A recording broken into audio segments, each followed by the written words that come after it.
were trying to define what a sacrifice was yesterday. And in view of the above, I would still like to take us to the book of Genesis chapter 27. Genesis chapter 27, let us see a simple scripture that lays out the matter very, very plainly. And it came to pass when Isaac was old and his eyes were dim, so that he could not see, he called Esau his eldest son and said unto him, My son. And he said unto him, Behold, here I am. And he said, Behold, I am old, and I know not the day of my death.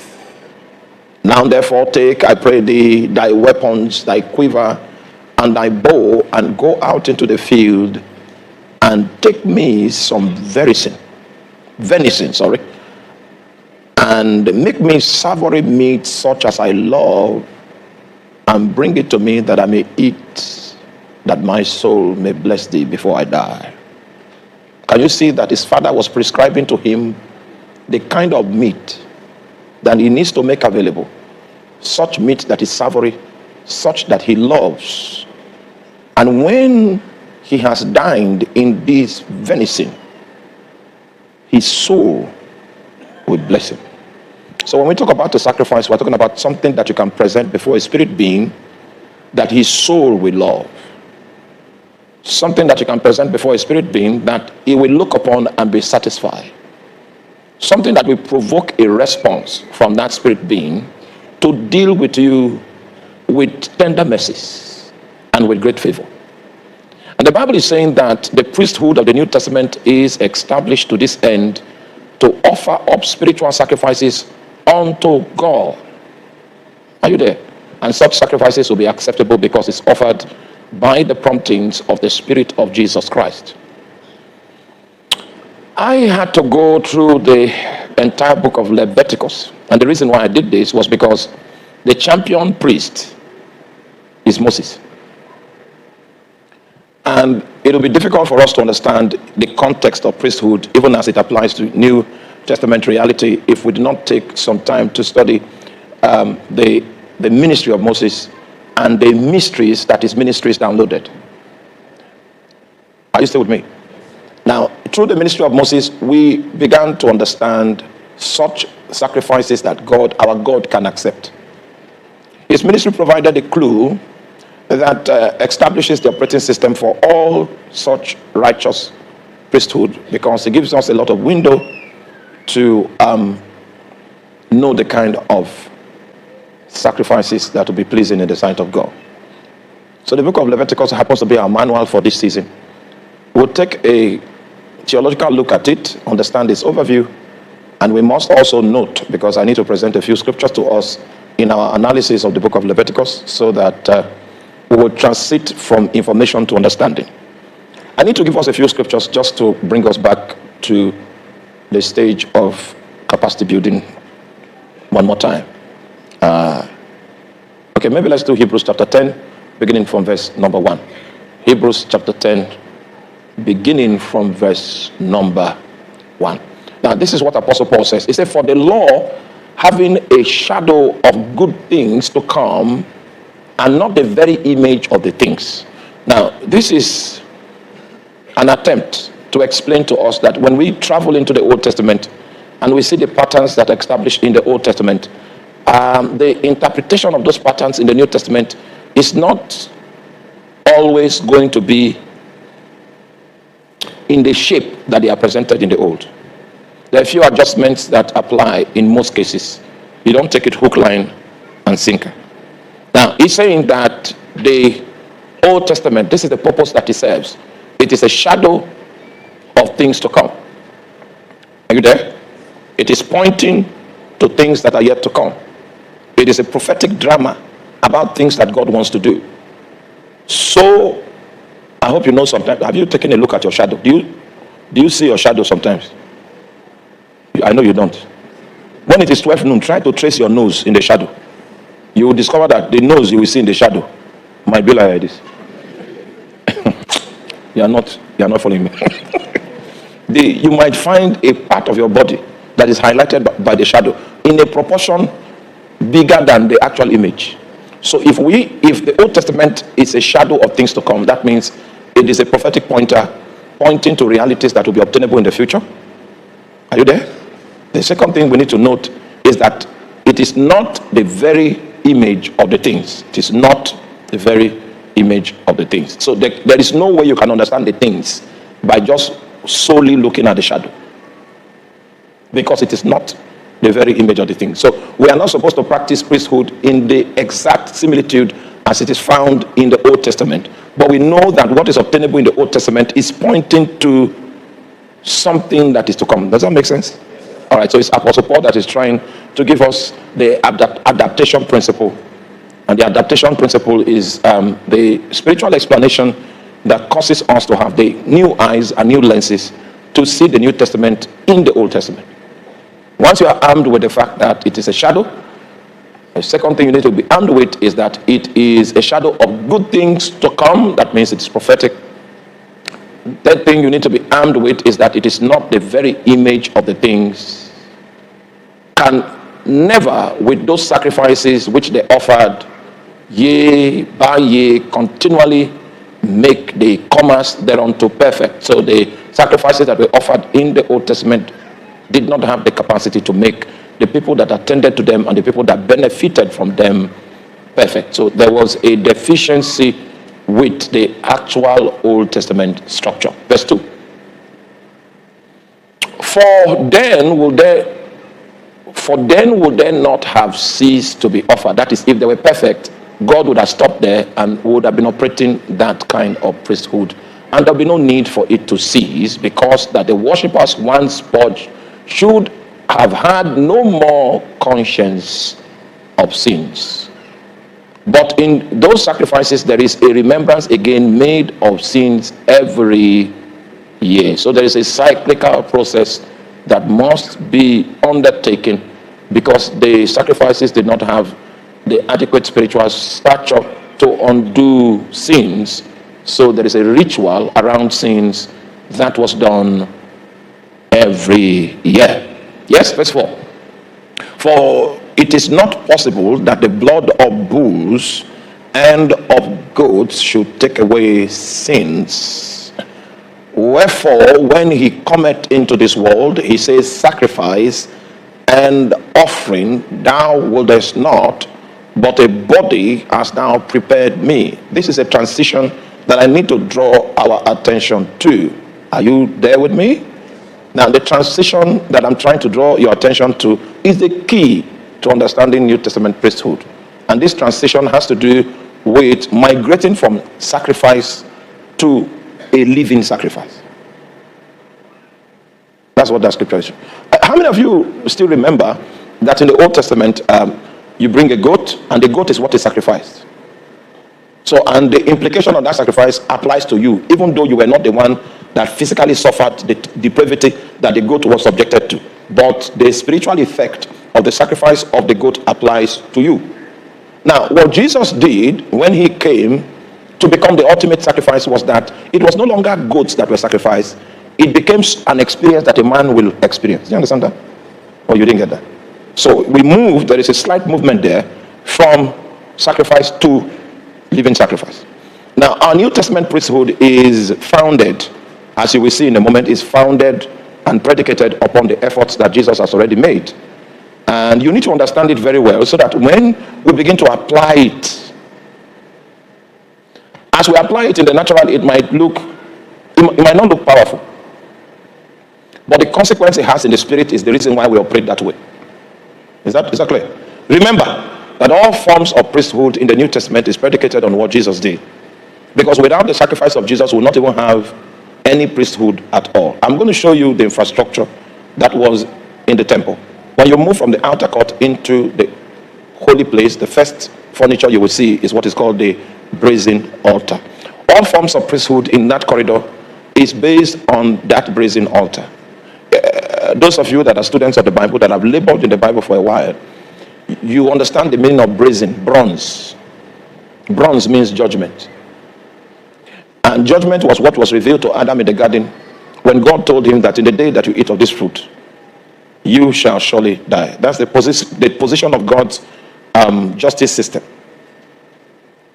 So the judgment that was already hanging over man on the account of that rebellion existed before man committed the infringement. Is that not how law is? You're not following me. That's how law is. I don't know, maybe Barrister Kasa will help us. If somebody steals a goat and it's confirmed that the person has stolen a goat, what is the likely penalty that is going to receive? Please arm him with the microphone, please. What is the likely penalty that the person... Please, when you are coming for Bible study, come armed, because you can be confronted with the microphone. What's the likely penalty that the person is to face if it is confirmed that the person stole a goat? The law that is already there will be applied against the person to the effect that he should either be imprisoned for a term of years, okay, or its equivalent of a fine. Okay, if someone breaks into a residence, yeah, and in his efforts somebody dies, what's the position of the law about that situation? Okay, that's a capital offense. It's a capital offense. Yes. So straight away, he will. The law will require him to also be imprisoned for a term of years. For a term of years. Yes. You see. So what I'm trying to say is that the position of the law is already established about these crimes. It is not when you commit a crime that the law will be formulated to accommodate it. Yeah, yeah. The law already has penalties. Okay, that's what I just wanted you to confirm. Thank you. Now, so what we are seeing here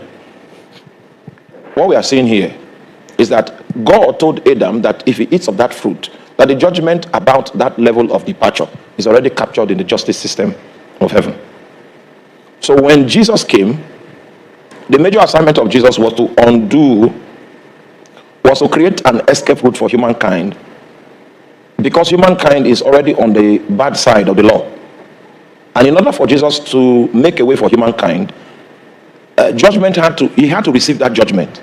He had to submit to that judgment. So the ultimate purpose of Jesus in his ministry was to offer himself in order to satisfy the claims of divine justice, but the principle of substitution, so that you and me can have a way to experience life. So Jesus took our place in judgment so that we can take his place in life. That's the story of the gospel. Now, so all of our priesthood is based on the foundation of what Jesus did. So what Jesus did is what is referred to, or what is seen as, the brazen altar in the holy place. Are you clear? Are you there? So the sacrifice of Jesus is the biggest altar that you can ever find. And our priesthood is based on interacting with that sacrifice and applying it in various fashions, in various forms. Because in Jesus, sacrifice passes to become a living sacrifice. Sacrifices previously were external things that were given. But the priesthood that Jesus came to manifest, which is the priesthood after the order of Melchizedek, it is human beings that become the sacrifice. You get that? Oh, you didn't get it? Wherefore, when he cometh into the world, he said, sacrifices, offerings, thou wouldest not. It means that the sacrifices that were offered in the Old Testament did not really have the ability to undo the things for which they were offered. So when Jesus came, he said, sacrifices, burnt offerings, that you would not, but a body you have prepared for me. The reason why you have given me a body is so that I can become the ultimate sacrifice. Can you see that the sacrifice now has moved from animals and it has moved to a man? You get that? A body. That was the reason why Jesus was assigned a body, so that he can pay the ultimate price, the ultimate type of sacrifice that will be pleasing in the sight of God, that will satisfy the claims of divine justice. Go on. In burnt offerings and sacrifices for sin, thou hast had no pleasure. Go on. Then said I, lo, I am come in the volume of the book, as it is written of me, to do thy will, O God. Yeah? Above, when he said sacrifice and offering and burnt offerings and offering for sin, thou wouldest not, neither has pleasure therein, which are offered by the law. It means the law did not satisfy God. It only appeased God for a time, and that is why it was repeated because it was just a means of appeasement. It was not a means of satisfaction. So the claims of divine justice were not satisfied under the law. If you come and bring a bull and sacrifice, it might cover your offense for a time. But the implication of that sacrifice and the vocabulary of the blood that is shed will begin to wane in the realm of the spirit until it fully evaporates after a time. So you will need to redo that sacrifice again so that you can experience and enjoy the same level of immunity. Are you there? All right. So the reason why the sacrifices had to be cyclical and continuous is because they did not have the ability to satisfy God. Now, so all of our priesthood is based on the foundation of what Jesus did. So what Jesus did is what is referred to, or what is seen as, the brazen altar in the holy place. Are you clear? Are you there? So the sacrifice of Jesus is the biggest altar that you can ever find. And our priesthood is based on interacting with that is sacrifice and applying it in various fashions, in various forms. Because in Jesus, sacrifice passes to become a living sacrifice. Sacrifices previously were external things that were given. But the priesthood that Jesus came to manifest, which is the priesthood after the order of Melchizedek, it is human beings that become the sacrifice. You get that? Oh, you didn't get it? Wherefore, when he cometh into the world, he said, sacrifices, offerings, thou wouldest not. It means that the sacrifices that were offered in the Old Testament did not really have the ability to undo the things for which they were offered. So when Jesus came, he said, sacrifices, burnt offerings, that you would not, but a body you have prepared for me. The reason why you have given me a body is so that I can become the ultimate sacrifice. Can you see that the sacrifice now has moved from animals and it has moved to a man? You get that? A body. That was the reason why Jesus was assigned a body, so that he can pay the ultimate price, the ultimate type of sacrifice that will be pleasing in the sight of God, that will satisfy the claims of divine justice. Go on. In burnt offerings and sacrifices for sin, thou hast had no pleasure. Go on. Then said I, lo, I am come in the volume of the book, as it is written of me, to do thy will, O God. Yeah? Above, when he said sacrifice and offering and burnt offerings and offering for sin, thou wouldest not, neither has pleasure therein, which are offered by the law. It means the law did not satisfy God. It only appeased God for a time. And that is why it was repeated, because it was just a means of appeasement. It was not a means of satisfaction. So the claims of divine justice were not satisfied under the law. If you come and bring a bull and sacrifice, it might cover your offense for a time. But the implication of that sacrifice and the vocabulary of the blood that is shed will begin to wane in the realm of the spirit until it fully evaporates after a time. So you will need to redo that sacrifice again so that you can experience and enjoy the same level of immunity. Are you there? All right. So the reason why the sacrifices had to be cyclical and continuous is because they did not have the ability to satisfy God. Now, this is January, so most of you bought Christmas goat, bought Christmas ram. Please, what is the average cost of Christmas goat? Pastor Chooks, I know you, a goat laid down his life so that you could celebrate. What was the cost of that goat?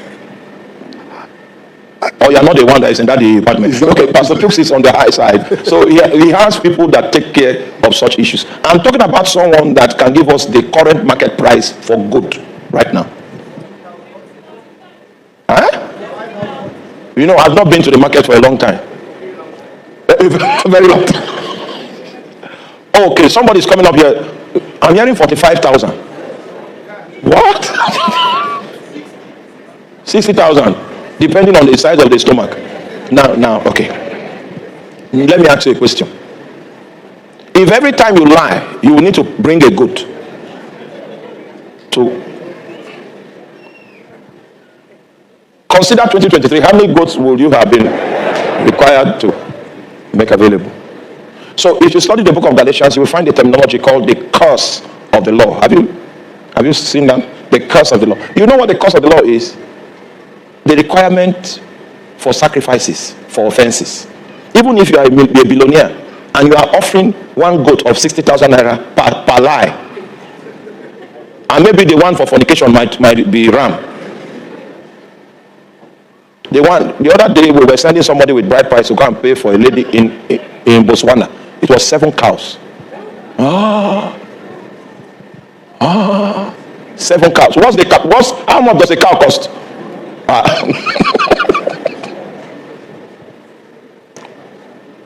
We went to price. I didn't know there's no in Nigeria that they price around bride price. If you try to price somewhere else, it's an insult. So when they say 7, they mean 7. So are you there? So it means according to Botswana culture, the cost of a man is 7 cows. So if the person commits murder and somebody dies, the number of cows you need to bring to atone for that error might be 7 cows. How much does 1 cow go for? You're already seeing that all of us will be in debt. None of us will be rich enough to cover the level of atonement that is needed in order for us to walk free of the wrath of God. None of us. So that is what we call the cost of the law. The cost of paying for your infringements against God. You and me don't have enough resources to pay for it. Exactly. All right, so Jesus is bringing a new kind of priesthood. And the new kind of priesthood that is bringing on the scene is what we call the priesthood of the living sacrifice. This priesthood is going to affect you and me. This new type of priesthood. Are you there? Okay, so then said he, Lo, I am come to do thy will, O God. He taketh away the first, that he may establish the second. It's because of the inadequacies of the sacrifices of the Old Testament that God had to send his son, and he gave his son a body so that he can offer himself as a sacrifice that he can accept. You still remember the parable of savory meat that I love? That savory meat is Jesus Christ. Because the sacrifices under the Old Testament did not have enough stature to satisfy God. Are you there? Now, so I want to draw your attention to some matters. Before we leave Hebrews chapter 10, I will still want us to read Hebrews chapter 10 verse 1 before we migrate. Are you still with me? Now, the reason why I'm going this way and showing you the broad concept of priesthood as it is practiced in the Levitical order is so that when we zero down and begin to establish how to raise a personal altar. Are you with me? You would have understood the concept of priesthood, and it will be easy for you to apply. It will be easy for you to practice it personally.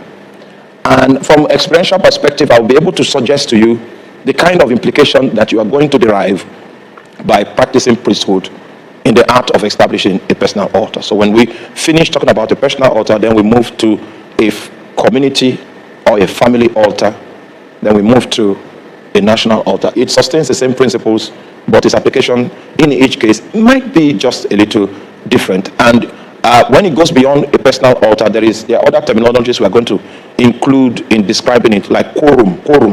Why is it that on the day of Pentecost they had to be 120?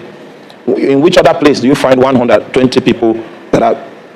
Is there any other parallel that carries 120 in the Bible? Oh, for you it's no. You see, God is a God of patterns. He's a God of science. There's a pattern to the things he does. He doesn't do things one-off because it's prophetic. What he does in the Old Testament is pointing to something he will do in the New Testament. And so there are certain patterns that will be littered around what he does in the Old Testament, so that when he begins to do it in the New, you can say, oh, this is that. This is that. There are parallels in the Bible that will give you insight into what God is fulfilling. Are you there? Okay. So, verse number 1, he said, for the law, having a shadow of things to come. The first thing about the law is that it is prophetic.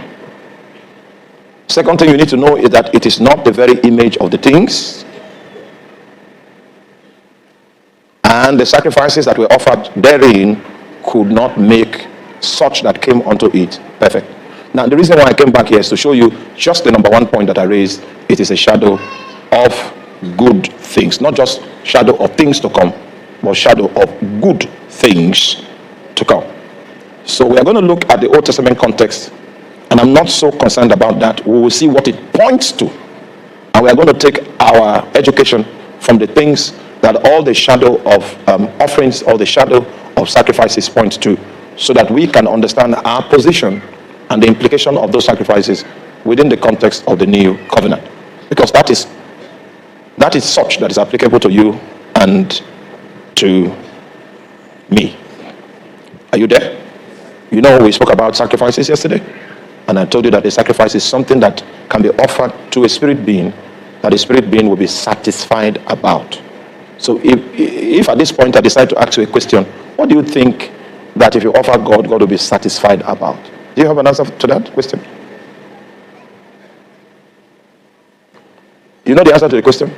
Moses knew those things. Moses knew the things that God will accept. He knew the things that God will be satisfied about. And if we want to study priesthood, there's no way we can escape studying the life and the ministry of Moses. Do you still remember the Passover? The Passover in Egypt? Still remember it? Still remember what was about to happen? It was the angel of death that was about to visit Egypt. It was already concluded. God had given the decree, and the angel of death was mobilized. And then Moses now, because he has a relationship with God, went to consult God, and God gave him a word of wisdom. The word of wisdom that God gave Moses could not stop the decree that had gone forth about the angel of death visiting Egypt. But the word of wisdom that God gave to Moses was able to confuse the angel. He said, take the blood of a ram, put it on your doorpost, put it on the lintel of your house. And the children of Israel did it. When the angel of death came to Israel, he said, somebody help me kill the firstborn here. So he passed over. So when you hear Passover, don't think that they were preferred just because they were Israelites.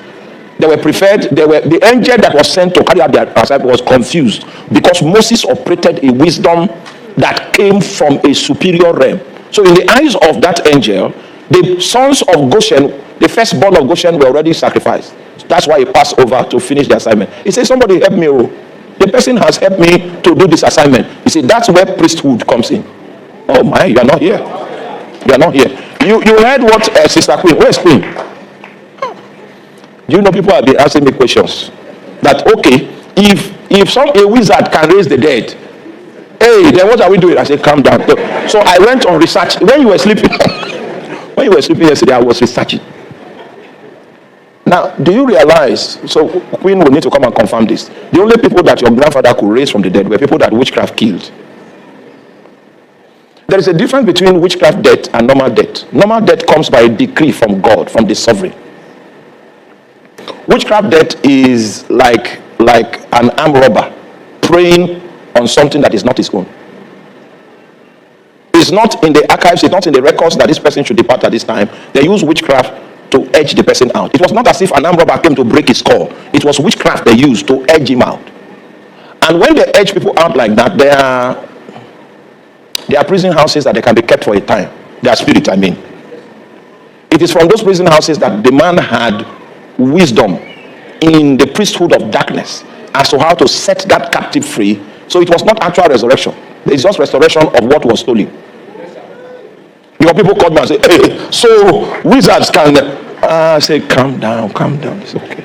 But do you see how much control that wizard had because of the knowledge of priesthood? Do you realize that you cannot be effective in priesthood if you are ignorant? It doesn't work with priesthood. Spiritual knowledge is the currency with which we do priesthood. Are you still with me? Oh, you are not following me. 1 Samuel chapter 7, let me clear your doubt. 1 Samuel chapter 7 from verse 3 to 10. 1 Samuel 7 from verse 3 to verse number 10. You don't know how powerful you can become if you understand what I want to teach. You know why I'm teaching this with passion, so that the counseling can reduce. Jesus. I finish teaching, then you see people outside. Like it. Some will say, we came from, you know what? It's the knowledge of priesthood that is lacking. That's why the people of God look helpless, because they lack spiritual knowledge.